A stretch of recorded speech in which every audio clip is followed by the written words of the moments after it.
অনেকদিন পর গদর 2 এর হাত ধরে সাফল্যের মুখ দেখেছেন বলিউড অভিনেত্রী আমিশা প্যাটেল। তবে এরপরও এই পিরিয়ড ড্রামা সিনেমা ও পরিচালককে নিয়ে আমিশা কোনোভাবেই সন্তুষ্ট নন। এর আগে বহুবার গদরের পরিচালক অনিল শর্মার বিরুদ্ধে ক্ষোভ উগড়ে দিয়েছেন তিনি। ফের একবার পরিচালককে নিয়ে বিস্ফোরক মন্তব্য করলেন আমিশা প্যাটেল। পরিচালক অনিল শর্মার বিরুদ্ধে এবার প্রতারণার অভিযোগ আনলেন অভিনেত্রী। সম্প্রতি মনীষ পালের সঙ্গে এক সাক্ষাৎকারে আমিশা প্যাটেল দাবি করে বলেন, সিনেমাটি যেভাবে তৈরি করা হয়েছে তাতে তিনি প্রতারিত বোধ করছেন। তিনি বলেন, প্রথম তাকে সিনেমার যে গল্প বলা হয়েছিল সেই সিনেমাটি তার থেকে অনেকটাই আলাদা।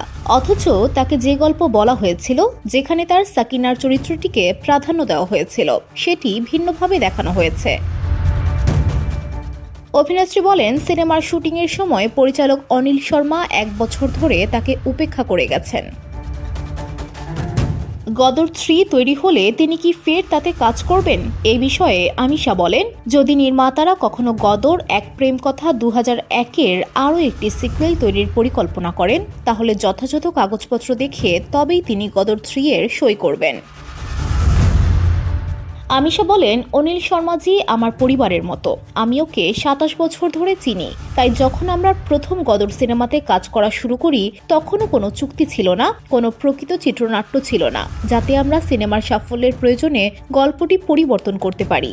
তিনি আমাকে তার ওপর আস্থা রাখতে বলেছিলেন এবং তিনি বলেছিলেন, আমি কি এমন কিছু করতে পারি যা সাকিনাকে দুঃখ দেবে? তাই আমিও তার কথায় বিশ্বাস রেখে কাজ করেছি এবং সিনেমাটির শুটিং করেছি। অভিনেত্রী বলেন, পরিচালক 1 বছর ধরে তার সঙ্গে যোগাযোগ করেননি। পালমপুর, যেখানে গদর 2 এর প্রথম শিডিউলের শুটিং হয়েছিল, সেখান থেকে মুম্বাই ফিরে আসার পর পরিচালক 1 বছর আর আমার সঙ্গে যোগাযোগ করেননি। সেই সময় আমি জানতে পারি যে তিনি আমাকে না জানিয়েই চুপি চুপি ক্লাইম্যাক্সের শুটিং করেছেন। আমরা ফিরে আসার 2 মাস পর সেটি ঘটে। আমিশা বলেন, অতীত ভুলে যাব, তবে আমি আশা করি অনিল শর্মার বিবেক তাকে এই ভুল বুঝতে সাহায্য করবে।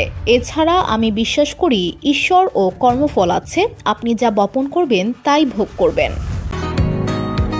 বসুন্ধরা, উত্তরা, বনশ্রী, কুড়িল ও বাড্ডা সহ রাজধানীর বিভিন্ন স্থানে অভিজাত ও অত্যাধুনিক মানের ফ্ল্যাট কেনার এক নির্ভরযোগ্য প্রতিষ্ঠান প্লেজেন্ট প্রপার্টিজ লিমিটেড।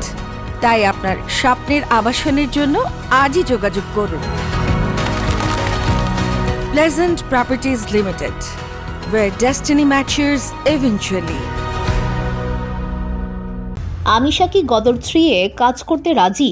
এমন প্রশ্নে অভিনেত্রী বলেন, আমার কারো বিরুদ্ধে কোনো অভিযোগ নেই, তবে আমি একটা স্পষ্ট ধারণা চাই, যেখানে সবকিছু কাগজ কলমে লেখা থাকবে এবং চুক্তি হওয়ার পর তবেই কাজ করব। আমি ইন্ডাস্ট্রিতে কারো সঙ্গে কাজ করার বিপক্ষে নই। VOD Bangla news desk.